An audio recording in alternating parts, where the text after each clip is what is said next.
प्रताप सरनाईक आपल्यासोबत आहेत आणि थोड्या वेळात ते प्रतिक्रिया देत आहेत. दुसऱ्या वाहिन्यांना सध्या ते प्रतिक्रिया देत आहेत, परंतु थोड्याच वेळात प्रताप सरनाईक हे आपल्याशी बोलतील आणि नक्कीच या प्रकरण हे नेमकं काय प्रकरण आहे ते जाणून घेतलं जाईल. परंतु या संपूर्ण प्रकरणाच्या माध्यमात प्रकरण जे घडलेलं आहे त्यामुळं शिंदे गटामधला जो वाद आहे तो या ठिकाणी चव्हाट्यावर आलेला पाहायला मिळतो आणि त्यामुळं शिंदे गटातील देखील काही आलबेल नसल्याचं पाहायला मिळते. लोकसभा निवडणुका आहेत आणि लोकसभा निवडणुका असल्या तरी या निमित्तानं एक सर्वच नेते आहेत त्यांनी एकत्रितरित्या सामोरं जाणं गरजेचं आहे. परंतु जो प्रकार आतमध्ये घडलेला आहे, कर्जतचे आमदार महेंद्र थोरवे आणि दादा भुसे हे एकमेकांच्या अंगावर धावून जाणं नेमकं काय कारण आहे? महेंद्र थोरवे नवीन आमदार आहे.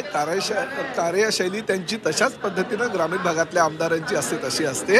दादा भुसे आमचे ज्येष्ठ नेते आहेत. आज कित्येक वर्षापासून ते अमृत नोनी आर्थो प्लस ये एक प्रूवन फॉर्मूला है। इसमें मौजूद नोनी फल के गुण और आयुर्वेदिक जड़ी बूटियां शरीर को जरूरी पोषक तत्व देने के साथ साथ हड्डियों और जोड़ों के घिसने, उनमें होने वाले सूजन और दर्द को रोकने में मदद करता है। दर्द मुक्त जीवन के लिए अमृत नोनी ऑर्थो प्लस। आमदार म्हणून मालेगाव विधानसभा मतदारसंघात निवडून येतात. आज दुसऱ्यांदा ते मंत्रीपदी त्यांची वर्णी लागलेली आहे आणि अतिशय चांगल्या प्रकारचं काम करणारा कार्यकर्ता यांची ओळख आहे.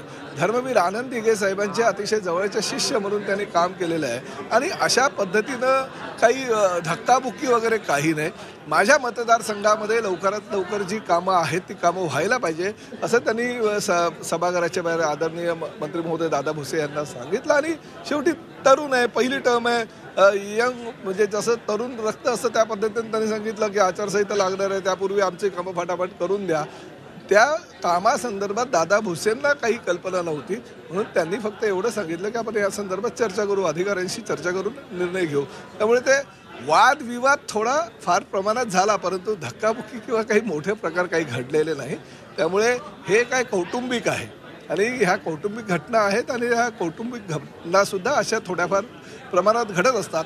परंतु तुमच्या माध्यमातून ह्या टी व्हीवर घटना जर गेल्या असतील तर त्याची मुख्यमंत्री आणि पक्षाचे प्रमुख म्हणून एकनाथ शिंदे साहेबांनी दखल घेतलेली आहे. ते दोघांनाही बोलून त्या संदर्भात लवकरात लवकर काय कामं त्यांची आहेत त्या संदर्भात कारवाई करतील आणि जर काही चुकीचं घडलं असेल तर त्याची ते खबरदारी घेतील. नक्कीच जाण्यापर्यंत हे संपूर्ण घडलेलं आहे. त्याच्यापूर्वीच का हा वाद हे केला? बघा कसं काही घटना अशा असतात की त्या लगेच अशा अचानक घडलेल्या असतात आणि अचानक घडल्यामुळे जर काही गोष्टी तुमच्या कानापर्यंत आल्या असेल तर त्या कल्पना नाही आहे, परंतु भयंकर काही किंवा धक्काबुक्कीपर्यंत प्रकरण काही गेलेलं नाही. ओके, नक्कीच. तर आपण पाहू शकतो की धक्काबुक्कीपर्यंत हे संपूर्ण प्रकरण गेलं नाही आणि केवळ कौटुंबिक वाद आहे आणि तो या ठिकाणी पाहायला मिळतोय आणि मुख्यमंत्री एकनाथ शिंदे हे थोड्याच वेळात खाली येत आहे.